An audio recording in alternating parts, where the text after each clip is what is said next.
But now, on another note, though, Wick,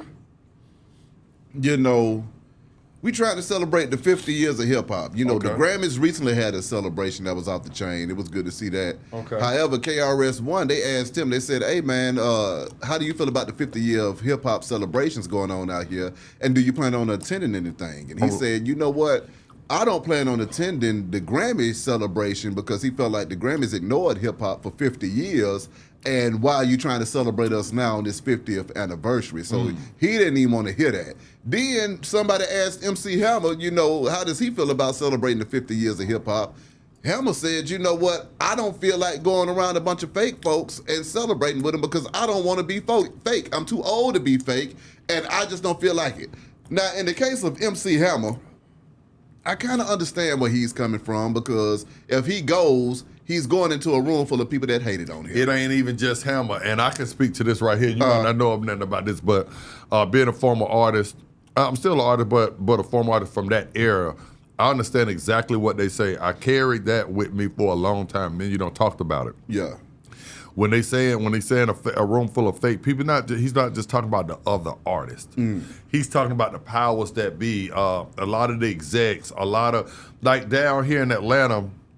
We were sitting here interviewing somebody the other day, and matter of fact, I think it was Alpha Omega, and he was saying that when he got out of prison, he was shocked that all the program directors were from different places, and the people that kind of ran the city and the entertainment were from different places.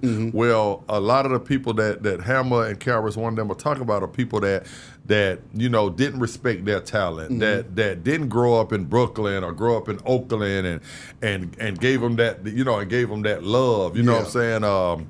You always feel like in this game right here that Andre 3000 said, "You only funky as your last cut."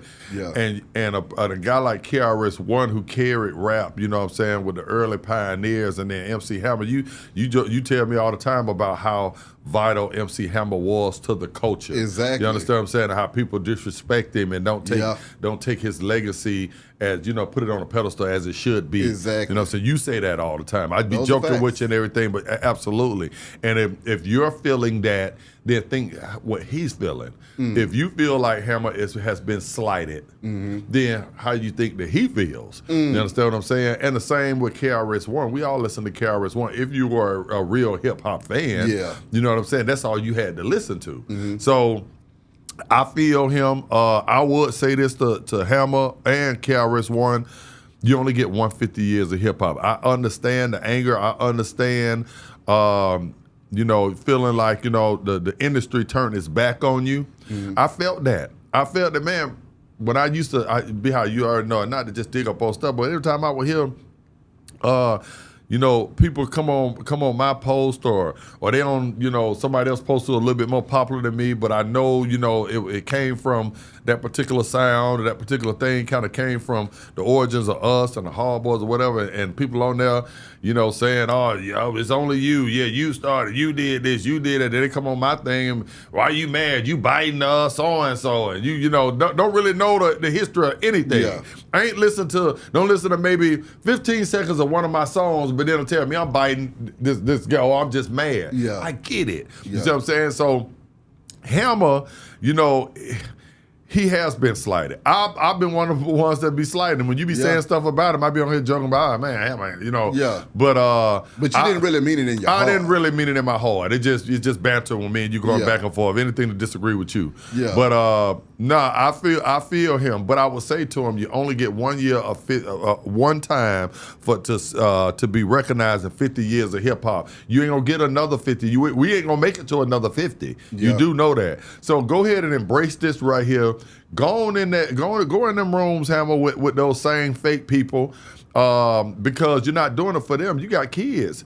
You have people that do love you. What about all the people in Oakland that did put you up on a pedestal? What about the people in Atlanta and Houston and Tennessee and Memphis and and New York that feel like Beehive feel? Yeah. You understand what I'm saying? That's who you doing it for. You're not doing it for your haters. You're doing it for your supporters. Exactly. I say that all the time. I'm not out here on this show trying to prove haters wrong. Yeah. I'm trying to prove my supporters right. Come on now. You understand what I'm saying? Yeah. So that's what Hammer needs to do. Go in there and do it for your supporters, your family, people that love you. Don't let the haters keep you out of it because they don't want again. By you saying I'm not going because there's a bunch of haters, how does that benefit people around you that grinding so hard for you, that out here arguing for you when somebody say something? How that's gonna make Beehive feel that every time somebody say something about Hammer, you got an argument about it. Yeah. For Hammer to just to say, well, you know what? I ain't gonna do it. I ain't gonna do it for Beehive. You know, I'll let Wick keep talking crazy. Yeah. That makes sense. For me, the only time I don't believe in going ahead and burying the hatchet, I understand if there's been physical or bloodshed behind something, somebody want to hold up, a beef and say, you know what, I'm not going to rock with that because this is what happened. I do totally understand that. Right. But based off of, people's perception of you, you got to allow, sometimes it takes time for the audience to grow up. True. It might have took 50 years of hip-hop for the Grammys to respect what was going on in hip-hop because they didn't think it was going to make it to 50 years. Correct. So now at 50 years, it might be a pivot to where the next 50 are not like the first 50. Right. Also, when it comes to other artists, when you think about Hammer, we all know that Hammer has been hated on more than any other artist in hip-hop. I can't think of nobody else that's been hated on more than Hammer. Right, okay. You see what I'm saying? They make it seem like Hammer went and blew all of this money and he was just being crazy as hell when in actuality he was being a damn philanthropist trying to get his people out the damn hood. Right. So with that being said, I feel like, Hammer, you still here. And that's what the whole 50 years of hip-hop is about. You go out there and you show them folks that, no, it's still millions of folks out here that want Hammer time. Right. And when I come out here on this stage, I'm going to outshine everybody in here because I am the Hammer. Right, I agree. You see what I'm saying? I agree. So that was my whole thing. I feel like the audience and the culture was robbed of that. And that's my whole point. See, they ain't got to kill you all the time. Right. They ain't got to kill you. Sometimes they'll talk about you so bad and make you feel so bad about yourself and so bad about the situation that you'll just gracefully bow out. Right. When you still should have been in the fight. Right. You see what I'm saying? Right. No, KRS, what you do is you go up there, you use that Grammy platform for your benefit. Absolutely. And spread your message even further. Oh, y'all finally gonna let me use the platform? Okay, well, I'm gonna take advantage of it. Absolutely. No, Hammer, you go out there on that 50 year and you outdo everybody, and next thing you know, you're on another world tour because you used the 50-year platform to show folks that Hammer still got it. Right. And you rob yourself of those opportunities based off of what somebody's saying or how they feel. It sounds like you trying to get a job tap dancing on the tour with Hammer. That's what it sounds like. It sounds like you trying to be right there beside him. I don't tap dance for nobody, but I do typewriter. Okay? And Hammer, I will get that nigga a run for his money with that goddamn typewriter. Okay? That typewriter might break your back. You know you're old. You see how these shoulders moving, your back bad. You see how these shoulders moving, man? All I need is my ankles to move just as fast as my shoulders. Give it up. Give it up. I'll be tight right now over that damn stage. They're going to think it's the 50 years of hip-hop with Beehive. Matter of fact, they should have called me down there for Hammer.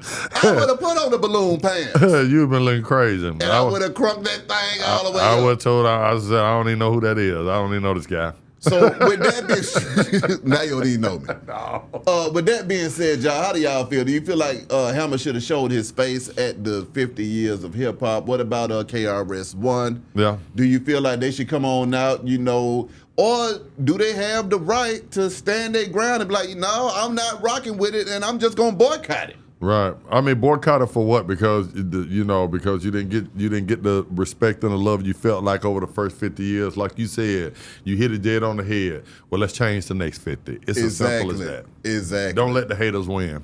Don't let the haters win. Yes, sir. Beehive Radio Shawty, OG Gangsta Wicked, aka Big Galaxy. Holla at y'all in a minute, man. We gone.